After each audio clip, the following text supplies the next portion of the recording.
Bonjour bien-aimés frères et sœurs, que le Seigneur vous bénisse. Bienvenue dans ce partage quotidien. Ce matin, nous parlons du zèle réel, l'amour de la prière. Louange et puissance à notre Dieu, le Très-Haut, souverain des cieux et maître de tout.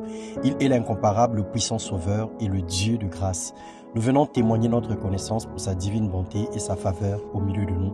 Que son nom soit béni dans le nom de Jésus-Christ.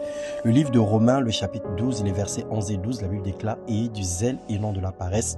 Soyez fervents d'esprit, servez le Seigneur. Réjouissez-vous en espérance, soyez patients dans l'affliction, persévérez dans la prière. » Frères et sœurs, en tant qu'enfants de Dieu ou appelés, n'aie pas désiré la communion avec Dieu par la prière est un péché qui peut se signifier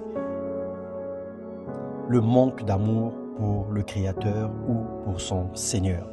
Prier littéralement est un exercice spirituel, un dialogue, une interaction entre l'homme et son Dieu, mais aussi une vie lorsque celle-ci est faite de façon laborieuse.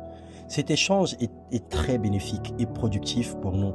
Le diable, ne voulant ce bien, combat, décourage, distrait et occupe le chrétien afin qu'il n'y arrive pas. Bien-aimés dans le Seigneur, c'est dans ce contexte que la prière devient une bataille. Le goût du sommeil prolongé, la passion de la télé sans limite ou simplement la paresse inexpliquée et les excès de table sont les signes que nous sommes combattus. Jacques 5, le verset 16, la Bible déclare « Confessez vos fautes l'un à l'autre et priez l'un pour l'autre, afin que vous soyez guéris, car la prière du juste faite avec véhémence a une grande efficacité. » Mais prier demande un sacrifice. La prière n'a de sens que lorsqu'elle est établie comme un vrai dialogue.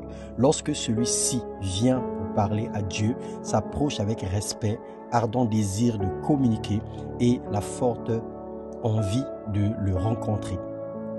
Elle est efficace que lorsque celui ou celle qui vient communiquer est saint, juste et irréprochable et obtient ou encore à la foi. C'est une clé qui ouvre toutes les portes verrouillées par le diable. Elle déplace les montagnes et calme les tempêtes. 1 Thessaloniciens 5, 17, la Bible nous dit de prier sans cesse. Prier sans cesse veut dire que nous devrons maintenir un dialogue permanent avec notre Dieu, s'attendre à lui et demeurer en lui infiniment et continuellement en toutes circonstances. Bien-aimé dans le Seigneur, sois cet instrument que Dieu cherche pour se tenir à la brèche afin de renverser les œuvres de Satan et favoriser l'expansion de l'Évangile.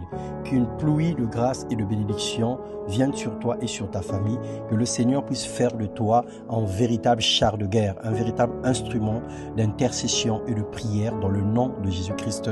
Amen.